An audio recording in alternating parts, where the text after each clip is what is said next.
Nabi itu tahu bahwa akhirat itu tidak bisa batasi Allah. Kamu tidak bisa nyemprit Allah. Allah, ini akhirat loh. Amal sudah ada manfaat. Ingat itu. Tidak bisa seperti itu. Allah itu nggak bisa tunduk sama konstitusi yang bernama akhirat. Artinya Allah meskipun di akhirat tetap duwe hak yaf'alu ma yasa atau yaf'alu ma yurid. Nggak bisa kamu terus wah ini akhirat amal ra iso dikirim wong mati, amal ra iso dikirim. Yo pangeran kok mbok atur. Makanya ada kiai mengatakan kodok qadar ora iso dirubah, itu kamu. Makanya ada seorang kiai ditanya, kodok qadar ora iso dirubah sekali dicatat selesai. Jari kiai tadi, tapi nak Allah iso. Dalile apa? Yang huwa ma yasa wa yusbit. Nak Allah ya iso, sing ra iso kan kita. Nah, Nabi itu tahu betul meskipun akhirat itu Allah masih bisa dinego saking baiknya. Ya Muhammad irfa' ra'sak wasal tu ta wasatu safa. Semat sirahmu angkat. Kunjuk apa tak turuti. Terus semenjak itu Nabi minta apa? Syafaat.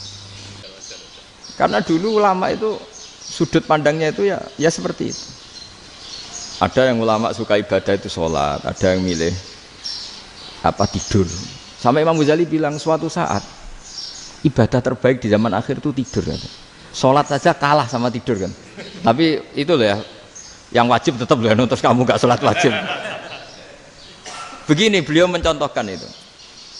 Ada orang sholat tahajud terus obsesinya itu ingin hajatnya terkabulkan. Sementara yang tidur obsesinya nikmati rahmatnya Allah, boleh tidur, bisa tidur. Kata Imam Ghazali, timbang kita tahajud terus nuntut pangeran aduk turu katanya.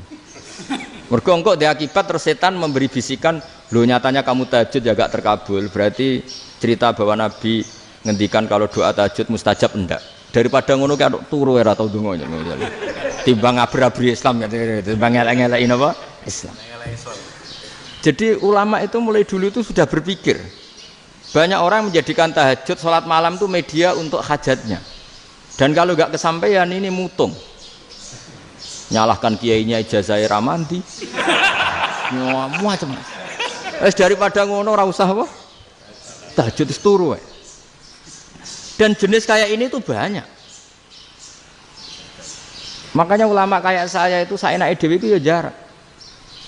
Saya sering didolani muhibbin terus bilang Gus saya doakan gini-gini saya mau nyalon bupati atau saya gini. Saya bilang gak waduh orang dongo, nak ramandi darani ulama dongane ramandi. Nak mandi kamu jadi bupati tetap nganggep karena beli. Sopo sing ora bupati saya gak beli. Ribet kan? Ketika mereka jadi ngunsurkan doa kamu apa karena kemarin beli? Yang beli maksudnya nggak beli nggak usah tersinggung. Jadi ribet ngadepin. Nggak artinya gini loh, doa itu jangan dipakai begitu loh. Kalau minta nasihat tak nasihati jadi bupati yang baik, gubernur yang kalau minta doa itu resikonya. Akhirnya kiai kalau diminta doa ya doa sebenarnya diisinya itu nggak doa kemenangan. Selamat. Itu nggak selamat gitu. Karena ribet. Makanya Islam itu doa itu setelah iman. Aturan iman benar baru doa. Aturan iman benar termasuk Allah itu yaf'alu ma yasha, boleh melakukan yang dikehendaki. Allah enggak boleh terdikte oleh doa kita, enggak boleh. Ya saya ulang lagi ya, mazhab Hasan Asyadzili ini khas kita. Jadi la ilaha illallah itu didahulukan sebelum istighfar. Tapi kebalikannya mazhab Imam Sanusi itu dibalik. La ilaha illallah itu kalimat yang sakral. Karena yang sakral dibutuhkan muqaddimah, yaitu yang melafadzkan harus yang sudah bersih, yang sudah steril baru melafadzkan la ilaha illallah. Maka dalam mazhab Sanusiyah istighfar dulu baru la ilaha illallah. Nah cara mazhab Abdul Hasan Asyadzili kebalikan, istighfar itu sah setelah sahnya tauhid. Kamu ikut mana tuh? Asyadzili apa Sanusiyah? Alhamdulillah sama-sama tidak paham ya sudah. Akhirnya sudah. Ya saya nggak kemana-mana kan gitu. Jadi apa ya? Terus ini saya teruskan ini biar khas pesantren atau khas NU lah, kalau bahasa Pak Rektor khas NU. Ini Ben sampean tahu beberapa perbedaan itu lazim, halaman 24. Ya halaman 24 sama 25. Tak baca ini masih orisinil. An Sufyan bin Uyainah ini juga gurunya Imam Syafi'i. Kata Sufyan bin Uyainah beliau cerita, kana Isa wa Yahya alaihi wasallam ya'tiyanil qaryah. Fayas'alu Isa an syirari ahliha. Was'alu Yahya an khiyari ahliha. Jadi Nabi Isa dan Nabi Yahya itu satu generasi, sama-sama masih muda. Kalau di satu kampung yang Nabi Yahya tanya, ini keluarga terbaik siapa? Saya mau nginap di situ karena kumpul orang baik itu nyaman. Kalau Nabi Isa kebalikan, keluarga terburuk mana ya? Saya tak di situ. Nah terus akhirnya faqala lahu Yahya, lima tanzilu ala syirarin nas. Kenapa kalau kamu bermalam kok malah kumpul orang-orang yang nakal? Innama ana tabibun udawil mardo. Saya ini nabi ibarat dokter. Di mana-mana dokter yang ngumpuli yang sakit, ngobati yang sakit. Makanya di NU itu ya banyak Kiai Jazab mengumpuli yang nakal-nakal. Nak tepak yang ngentas yang nakal, nak ora tepak ya katut. Ini adu nyali lah sudah gitu. Tapi itu ada ilmunya, yaitu niru Nabi siapa? Isa. Kalau kamu dokter penelitian itu cari daerah yang banyak pandemi apa yang bersih? Yang banyak pandemi, karena yang namanya penelitian ya di situ kan. Kalau kamu dakwah ngentas kemiskinan, ke daerah miskin apa daerah kaya? Nah sama, kalau ngentas kefasikan ke daerah fasik apa daerah orang soleh? Fasik. Ya, tapi itu Nabi Isa. Nah kalau kamu tidak Nabi kan potensinya kan ngadut itu. Tapi setidaknya bahwa kita sering disalahkan karena punya beberapa tokoh yang ngancani fasik-fasik, itu sebenarnya ada dalilnya, yaitu Nabi siapa? Isa. Nah terus masalah tegas dan lunak. Ketika ada mahasiswa misalnya pacaran, boncengan lanang dan perempuan, itu pilihan kita apa? Kalau tegas, terus gak mau mendengar kita. Misalnya gini contoh gampang, tak beri contoh Pak D. Jangan orang tua, nanti secara fikih itu beda. Nah ini kan kita orang pesantren, biasa ngaji fikih detail. Kamu Pak D seorang perempuan, mahasiswi misalnya, sering pacaran. Setiap ke situ sama pacarnya kamu diam saja. Padahal kamu dosen keislaman. Mesti pamanaan kamu nyimpulkan, ternyata pacaran itu tidak apa-apa. Buktinya Pak D itu tidak negur, menengahi. Ini berarti as-sukut alal mungkar. Tapi kebalikannya, Pak D ini terkenal keras. Nak rono mesti radaku ponaan. Akhirnya yura rono. Mesti ngerti nak mesti diamuk. Nah, dua orang ini sama-sama gagal kan? Yang lunak menjadikan ponaannya pacaran terus karena enggak negur sehingga dikira membolehkan. Sing keras juga enggak sempat bina wong rono era wani. Akhirnya dua orang ini sama-sama enggak ketemu, sama-sama enggak berkesempatan membina kan? Gagal membina kan? Karena yang keras ponaannya enggak pernah situ, berarti enggak bisa bina kan? Yang lunak membiarkan berarti juga ada bina. Nah, Islam itu antara dua itu. Ya agak terlalu lunak, enggak terlalu keras. Karena kalau terlalu keras, misalnya ada kiai terlalu keras, lu masyarakat mau tanya itu gimana? Lari kan? Lu saya ini punya pengalaman pribadi. Saya ini kan kecelok orang alim. Itu kalau pernah ya saya itu berusaha ya pokoknya ya umumnya orang alim lah. Tenang, terus anteng, enggak gejlok-gejlokan. Itu enggak ada yang tanya. Saya mimpi ketemu beberapa ulama itu disalahkan. Terus umat saya kalau mau tanya itu ke siapa? Wong alim wis wibawa, meneng tambah banget wibawane. Bala Quran sering gojlok rektor macam-macam. Terus wong wanita kok, saya biasa ke pasar pandangan dicegot orang. Gus, putri saya itu sering keluar darah tapi melebihi batas haid gini-gini. Kalau badhe sowan jenengan, gak usah sowan ning kene mbek ngadeg-ngadegan. Terus tanya, yang haid berapa hari, Gus? Ya supaya rudat ilal adat sebelum dia punya penyakit istihadah itu berapa? 6 hari ya sudah, kembali 6 hari lainnya mustahadah, tetap sholat, tetap normal. Tapi kalau saya wibawa, moro pasar gue tasbih dulu. Iku mesti wong salaman njaluk donga yakin. Tapi baru kayak rada uraan ketemu wong-wong, dol pening ndi? Mak pening ndi? Gus beneran Gus ketemu jenengan kula wingi badhe tuwa kok. Akhirnya tanya. Dadi uraanku iku amdan. Lha nek sampean asli, iki asli uraan. Karena ndak uraan lah tetap ndak wibawa kan. Jadi baru kayak uraan itu ya banyak. Saya itu kalau ngantor di Jogja itu banyak orang yang tanya. Ya biasa tuh tanya macam-macam. Karena saya uraan. Ke pasar ya orang, bahkan di bis sering ketemu orang. Wah beneran Gus kalau badhe sowan jenengan badhe tanya ini. Ya sudah di sini aja. Jadi semua itu diilmoni. Nabi itu punya sisi yang dua-duanya jalan. Memang beliau luar biasa, dipilih Allah yang luar biasa. Nabi ketika wibawa itu banyak sahabat yang bahkan mengenali wajahnya aja tidak bisa. Ka'anna ala ru'usihim at-thair. Bayangannya seakan-akan di kepalanya itu ada burung yang takut terbang, saking antengnya. Tapi Nabi sekali mengeluarkan job, sekali santai, itu sahabat tanya itu sampai yang nggak pantas ditanyakan.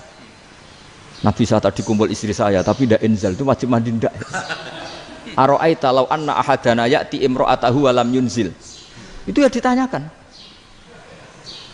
Nabi pun kumpul ya betul saged inzal sepundi. Guys betul lagi. Terus ya ada yang tanya macam-macam. Ini saking ada sahabat dipanggil Nabi tambah lari, dipanggil lagi tambah lari. Panjenengan nyeluk, oh pas kula kumpul bojo kula. Lah kula kuwatir jenengan orang suci, saya belum mandi, makanya saya lari. Nabi ngendikan innamal mukmin thahir, ya nak masalah ketemu kiai ra apa-apa ijek junub. Sementing kok nak salat ya adus sik. Tapi Nabi sekali pakai madzahirul jalal, tapi pakai wibawanya, itu orang enggak berani ngomong. Tapi sekali Nabi rileks, itu orang bisa tanya apa saja, termasuk halal yang enggak pantas. Lalu ada sahabat itu tanya lucu, tanya Maimunah. Maimunah itu ya cantik tapi sudah agak tua lah. Maimunah, ya umal mukminin, hukumnya ngambung bojo pas Ramadan piye? Wah gak roh aku, gak tahu diambung kan Nabi pas Ramadan. Tanya Saudah, wah malah ngarah diambung kalau Saudah itu kan wis tuwa itu. Lucunya istrinya jawab, tanya Aisyah yang mungkin Nabi, iya yang mungkin tanya Aisyah. Itu yang usul ya istrinya Nabi Maimunah. Selalu Aisyah, tanya be Aisyah. Ya Amirul ya umal mukminin gini-gini. Wah Aisyah yang cantik masih perawan kan. Qabbalani Rasulullah bahwa oh Nabi biasa ngambung-ngambung pas Ramadan dan beliau tetap puasa. Akhirnya fakih ngarang kan wa takbil fi Ramadan wa tublah la tubtilu shauma ngambung ora. Iku ya udah biasa di sini. Ya nasi bojone ayu. Ndak ini artinya seasik itu. Jadi garwane Nabi sing ngrasa rodok tuwa. Wah, aku ora tahu. Kok Aisyah. Serilek itu dulu itu.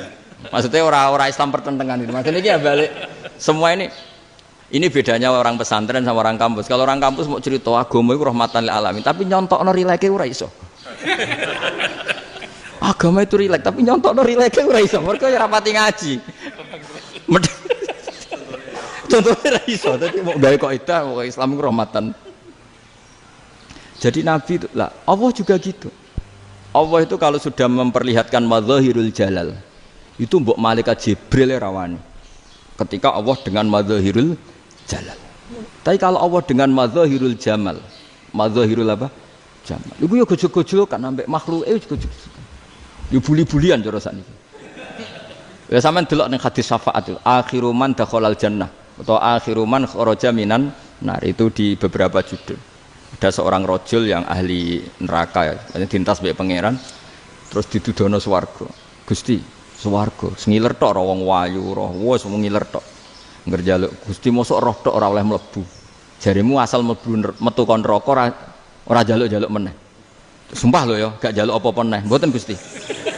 Sekali saya keluar dari neraka ndak akan minta apa-apa lagi. Wis. Wallahi, wallahi. La as'alu ghairaha. Mesti ghaira khoslah, ghaira tilkal khoslah. Ya niku pokoke selain keluar dari neraka saya ndak akan minta lagi. Didono swarga wong do kelon seru wibet kan. Sing bojone elek kan dendam dadi ning swarga iku. Swarga wis macam-macam. Gusti mosok roh tok ora oleh mlebu. Jarine janji ra njaluk meneh. Akhire ya wis didelokno neraka. Jadi pangeran jawabe gampang didelokno neraka. Roh neraka begitu menyakitkan, begitu ngeri. Sudah Gusti saya ndak minta surga, sementing enggak masuk neraka. Rabbana srif anna adzab jahannam. Setelah lama itu diadepno swarga njuk mlebu swarga, terus diadepno nang neraka. Akhirnya ya sudah. Saiki mlebu swarga gak apa-apa. Iku jawabe lucu. Atas taziu jenengan ngenyek kula. Wong karuan ahli swarga kok mlebu swarga. Terus akhirnya mlebu swarga, kan mlebu swarga tamanna, sangen-angen sing mbok jaluk apa? Barang angen-angen yang indah-indah, laka wa asratu amsal ya siku tak turuti wa asratu amsalih lan lipatan ke-10. Jawabe wong lanang ya lucu. Atas taziu bi wa anta rabbul alamin. Jenengan pangeran kok ngenyekan. Maksudnya wis karuan aku ora pantes. Terus jare pangeran la astazi'u bika walakinni alama asya'u qadir. Aku gak ngenyek kowe, pancen aku pangeran. Nuruti kowe iku iso. Jadi Allah sendiri ketika dengan madzahirul jamal itu malaikat ya ono sing wani bantah. Masyhur itu kan malaikat sing bantah pangeran atas alufia mayusidu fiya wasfikut. Karena Allah dengan madzahirul jamal. Sing paling masyhur Nabi Musa. Nabi Musa itu ketika Nabi Mi'raj. Nabi Mi'raj itu beliau kira-kira di langit keempat lah yang masyhur atau kelima. Ngelangkai. Nabi Musa nangis, ya Rabbi ini apa-apaan?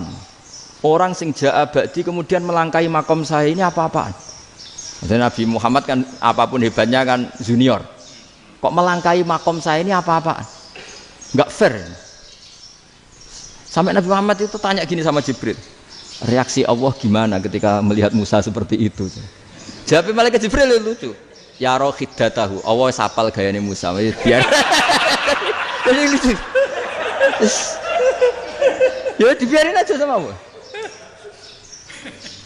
Tapi yang jenenge Nabi Musa itu kekasihnya Allah. Tetap berkah bagi kita. Betul. Ketika setelah Mi'raj diwajibkan sholat 50. Gentena Nabi Musa kelihatan nabinya. Sebenarnya Nabi Musa itu sebetulnya loh, gak nguntungkan kita sebetulnya. Tapi yang nguntungkan, sebenarnya enggak niat nguntungkan kita, tapi nguntungkan. Nabi Ibrahim kan di langit ke-6, keren lah. Konti jong ketemu Allah ngeten-ngeten kan sholat 50. Karena Nabi Ibrahim terkenal Nabi baik, tidak bantah. Bareng Nabi Musa. Kenapa diceluk pangeran? Kula kan sholat ping 50. Inna ummataka la tutiku dalik. Wah, gak kuat umat. Serai-rai gak umatmu ora ngarah kuat 50 rakaat. Tapi sebenarnya Nabi Musa itu niatnya bukan membela kita. Fa inna ummati la umatku sing gagah-gagah ra iso meneh umat. Berarti sebetulnya ya itu masih pakai gengsinya gitu. Wes ngono-ngono lah sementing kita untung. Sebetulnya dia itu enggak terima wong umat saya aja yang lebih kuat. Enggak kuat apalagi umatmu. Lah terus pudin. Irji ila rabbika fas'alhu takhfif. Itu berarti Allah dengan madzahirul jamal. Sudahlah, datang ke Allah minta keringanan. Allah itu baik. Minta, ambek Allah di ringanan mau 5 tok, jadi cek 45. Balik ke Nabi Musa, piro 45, cek ra kuat umat. Wong umat kowe ra kuat, jadi sebenarnya dia bilang umat kowe ra kuat. Lho cara Nabi Muhammad model wong Malang, yo beda umatku mbek umatmu. Ribet kan? Beda. Lho Nabi Muhammad kan enggak seperti itu kan? Enggak punya akhlak Malang kan, akhlak. Maksudnya akhlaknya mujur itu loh, akhlak yang baik gitu loh. Ya akhlak yang mujur, bukan yang Malang gitu. Jadi Nabi ya manut. Tinggal 40 kan, dikurangi lagi 35 sampai 9 kali kan, masyhur itu. Ya kan kalau dikurangi 55 kan berarti turun naik kan 9 kali. Itu setelah 5 itu Nabi Musa aja usul, masih ragu. Itu cara Nabi munggah nentek. Ini entek ya. Terus iya ada tuntas betul. Bisa bebas. Terus munggah ado-ado lha opo? Ngapain itu? Akhirnya Nabi Muhammad sudah sampun ya kalimah Allah, saya ini malu sama Allah Musa. Sudah 9 kali dan diturutin terus. Jadi Allah kalau dengan madzahirul jamal itu Nabi Musa biasa nego sama Allah. Tapi ketika Allah dengan madzahirul jalal itu Nabi Musa enggak berani. Yaitu di hadisus syafa'ah. Hadisus syafa'ah ketika manusia datang ke Nabi Adam, ya tuna Adam. Ya Adam anta abul basar ngene isfa'li ana inda rabbik. Kamu saya minta mensafaati kita. Nabi Musa, Nabi Adam inna rabbi qad ghadibal yawma ghadaban lam yaghdab qablahu mislah wa la yaghdab ba'dahu mislah. Ini Allah sedang murka besar dan tidak akan murka seperti ini lagi. Sudah saya tidak berani, nafsi. Nabi Ibrahim enggak, termasuk Nabi Musa ketika itu ya enggak berani. Karena Allah dengan madzahirul jalal. Itu Nabi Musa enggak berani. Sudah saya sendiri itu pernah salah. Yaitu saya membunuh seseorang yang enggak disuruh oleh Allah membunuh itu. Yang pas jotosi orang Kipti. Akhirnya datang ke Nabi Muhammad. Pas ke Nabi Muhammad Allah dengan madzahirul jamal. Apa dengan madzahirul jamal sampai Kanjeng Nabi ngendikan analah saya akan memintakan syafaat kalian. Terus fa ahmadu rabbi bima hamida allamaniha rabbi. Saya muji Allah dengan pujian-pujian yang orang lain tidak tahu, hanya saya yang diajari, kata Rasulullah.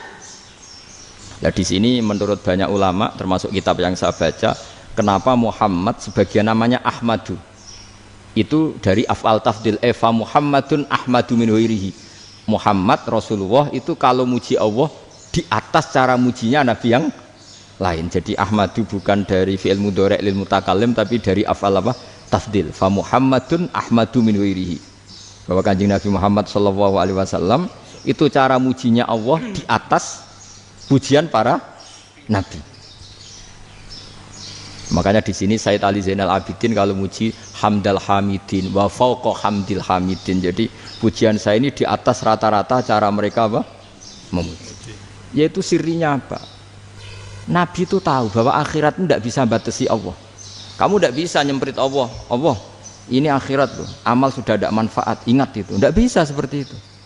Allah itu nggak bisa tunduk sama konstitusi yang bernama akhirat. Artinya Allah meskipun di akhirat tetap duwe hak yaf'alu ma yasa atau yaf'alu ma yurid. Nggak bisa kamu terus wah ini akhirat amal ra iso dikirim wong mati, amal ra iso dikirim. Yo pangeran kok mbok atur. Kalau kita yang mengirimkan tidak bisa, tapi kalau Allah tetap bisa. Makanya ada kiai mengatakan kodok kodar ra iso dirubah, itu kamu. Makanya ada seorang kiai ditanya, kodok kodar ra iso dirubah sekali dicatat selesai. Jadi kiai tadi, tapi nak Allah iso. Dalilnya apa? Yang huwa ma yasha wa yusbit. Nak Allah ya iso, sing ra iso kan kita. Nah, Nabi itu tahu betul meskipun akhirat itu Allah masih bisa dinego saking baiknya. Akhirnya Nabi sujud, masyhur itu terus, ya Muhammad irfa' ra'sak wasal tu ta' wasatu safa. Semat sirahmu angkat, kowe njuk apa tak turuti. Terus semenjak itu Nabi minta apa? Syafaat. Jadi makanya terus banyak GNU sing macam-macam lah. Sing ana sing potongane wedi terus hati-hati. Iku berarti makome Madzhirul Jalal. Ana sing amen guyon nek makome Madzhirul Jamal. Ana sing ra jelas ngene iki, sing ra jelas. Nak guyu buanter kok nangis yo buanter. Jebule urusan utang. Lah ini sudah yang udah. Jadi makanya yang rileks saja. Sebenarnya agama ini santai, rileks karena agama ini harus bifarohin wasururin. Enggak boleh agama ini dibawa dengan kekerasan, dengan antisosial. Karena agama ini harus kul bi fadlillah fi rahmati fa bidzalika falyafrah, harus senang, harus rileks. Makanya saya jadi kiai itu senang takutnya gini. Sekali saya tidak senang jadi presiden buruk. Ternyata di dua ngalim raina itu contohnya. Sampai merengut terus uripe susah. Nanti orang tidak berani jadi orang alim. Makanya saya akan buktikan bahwa saya lebih bahagia dibanding rektor. Nanti orang ingin jadi rektor semua nggak ingin jadi orang alim. Iya, makanya ini kan bentuk kearifan lah. Jenengan ngakui fungsi kiai kayak saya itu bentuk kearifan. Saya juga ngakui jenengan ini butuh kearifan. Saya sering didolani KUA itu. Itu rata-rata ya didikan kiai. Kompilasi hukum Islam itu banyak ya, janda cantik. Contohnya harus cantik, kalau jelek nggak mungkin terjadi kan. Ada janda cantik kebetulan suka kawin tapi takut zina. Saya ulang lagi, suka kawin tapi takut. Itu seringnya gitu Pak Rektor. Jadi dia kawin bosen. Bilang ke KUA, Pak, saya sekarang mau nikah sama ini. Loh, tapi kamu mau punya suami. Ya tapi kan gak tercatat, Pak. Itu KUA-nya rata-rata itu gak berani. Meskipun gak tercatat, karena secara fikih meskipun gak tercatat, tetap dia seorang perempuan yang bersuami. Maka gak boleh nikah sama orang lain. Tapi secara hukum santri, gak bisa dong menikahkan perempuan sing dzati zaujin yang punya suami. Jadi ini barokahnya kerjasama yang baik. Jadi di masyarakat itu tertanam didikan kiai, nggak boleh nikahkan perempuan yang bersuami. Tapi di KUA ngikuti hukum formal. Dan di Indonesia itu KUA itu rata-rata konsultasinya ya sama kiai. Sehingga ya nggak berani akhirnya meskipun aku ya mlebu rokok mbak, gak iso. Dan itu banyak. Seorang lagi ya, makanya ini kan pesantren itu nggak boleh mati. Orang kiai-kiai kayak saya nggak jelas-jelas itu harus lebih jelas lagi. Karena ini yang on time, yang online, yang siapa saja bisa tanya. Saya itu SMS saya itu nggak punya HP WA. HP jadul itu SMS-nya tiap hari tak berapa orang yang tanya dari Kalimantan, dari Aceh. Gus di kampung saya ada masjid 2 itu yang Samana, ada yang dari orang perkotaan Gus di perumahan baru ada masjid, yang Jumatan baru orang 12 sah enggak? Ya langsung saya jawab sah. Dalilnya ini. Ya sudah. Nah, tapi kata Imam Syafi'i gini harus orang 40 itu madzhab Syafi'i, dalam madzhab yang lain gini-gini. Itu kalau tanya rektor itu kan ribet. Masuk ajudan dulu, asisten dulu, panjang.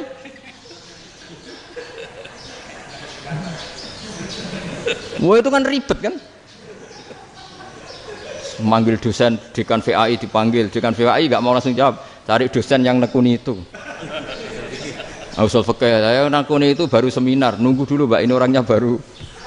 Panjang kan. Bisa tutup Islam kalau kesuwen. Coba kalau tanya kiai kan enggak ketemu di jalan. Dulu Mbah Zubair kata Mbah Mun, saya termasuk santri yang diapresiasi Mbah Mun. Dhisik Mbah Zubair ya ngono, anak nong takok wis sowan gak oleh. Gak takok ning kene. Jangan biasa ditanya orang ngadeg-adegan. Ya alhamdulillah ilmunya cukup, kalau gak cukup ya kok sik.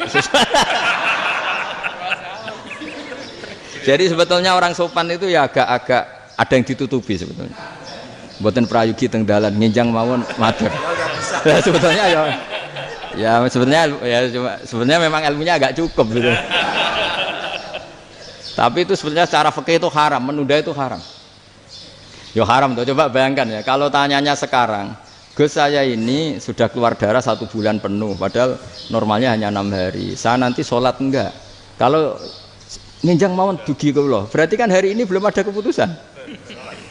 Sholat apa enggak kan? Tapi karena modus tadi, boten prayogi nggih ngendikan ngoten teng dalan nginjang tengen kula. Itu kemungkinannya 2, sopan atau goblok itu saja. Kayaknya kalau sopan enggak lah. Kayaknya enggak lah kata. Karena secara fikih itu jelas haram. Bagaimana mungkin sesuatu yang harus dipraktekkan nanti duhur dijawab besok, berarti duhur, asar sampai subuh belum ada jawaban, berarti nggak ada sholat kan? Ya, makanya dibutuhkan orang-orang alim yang kultural seperti ini, dan NU menghormati kultural. Tapi Mbah Mun juga sangat menghormati Islam formal, karena tadi produk-produk formal itu bisa dilembagakan oleh negara, dan itu kita ikut untung. Makanya Mbah Mun itu kalau punya tamu KUA, punya tamu polisi sampai pejabat itu. Kenapa saya contohkan KUA? Supaya jangan kira seperti pendapat orang-orang hasud, wah mesti aja disolani presiden seneng, menteri seneng. Enggak juga, sebenarnya semua kiai itu mulai KUA sampai polisi, polsek, polres itu seneng semua, karena sama-sama diajak mengawal bangsa ini, diajak mengayomi semua masyarakat. Tapi kadang-kadang masyarakat ngeritiknya, jenenge kiai disolani menteri ya seneng, presiden, padahal yang sowan kiai itu ya mulai KUA, kapolsek, kepala desa, RT, mudin. Itu mudin kalau tanya ya lucu-lucu. Gus kalau nate nyembelih pitik kemanian, pitik gue gede man. Akhirnya wis ngerti nak kemanian langsung tak sebelah benda. Terusane ku sah tau. Ribet. Ya tak jawab, lah pitike masih ku jek urip to ora? Terus urip Gus. Wis sah cara madzhab Malik kerja urip. Karena itu ada perdebatan antara madzhab Malik dan madzhab Syafi'i. Nah cara Imam Syafi'i itu agak ketat. Hewan yang punya kehidupan sudah mutharibah, misalnya ayam jago, contohnya harus jago, karena kalau ayam kecil diikhlaskan haram. Jadi yang cilik wae kan gitu. Fikih itu ya, fikihnya orang Indonesia itu pecundang. Kalau ayam kecil nggak ditanyakan, mate ra wis. Kalau jago ditabrak truk kejet-kejet. Andai kan nggak disembelih pun mesti mati. Itu cara madzhab Syafi'i itu haram. Karena penyembelihan ini tidak menjadi penyebab kematian, tapi memang karena kecelakaan tadi. Tapi cara madzhab Imam Malik enggak. Andai kan enggak disembelih, matinya kan 2 menit lagi atau 1 menit lagi. Andai kan enggak disembelih, berarti mati sekarang itu bawaan pisau apa bawaan kecelakaan? Ya sudah halal gitu. Nah akhirnya ya saya bilang ya sudahlah, kita semuanya mati.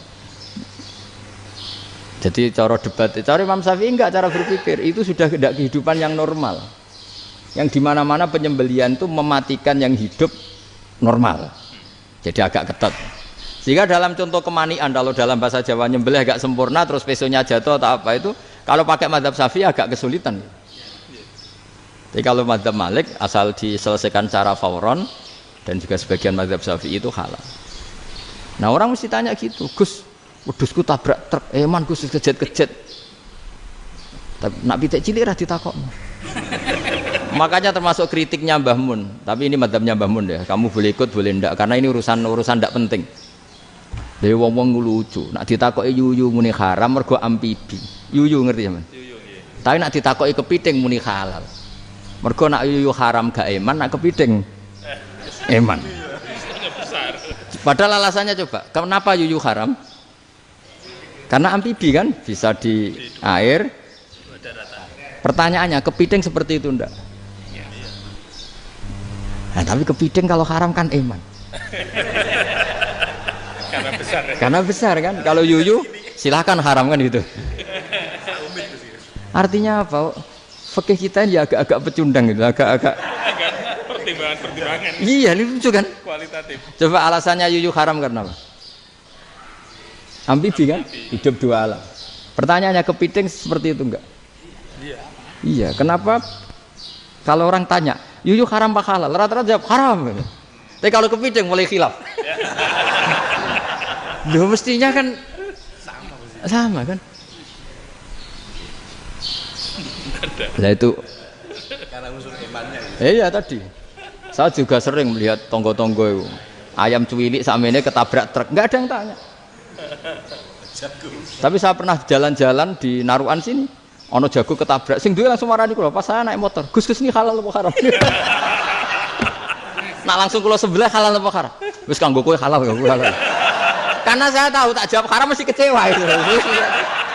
Aduh. Akhirnya kiai ini beratnya kan. Ya akhirnya ya saya setelah itu mate Imam Syafi'i ngapunten umat kula tuh nu ora siap mangke madzhab jenengan tuh ndak siap. Iya kan akhirnya pakai madzhabnya Imam Malik tadi. Ya tak Fatihah Imam Syafi'i ini mboten niat nglawan jenengan.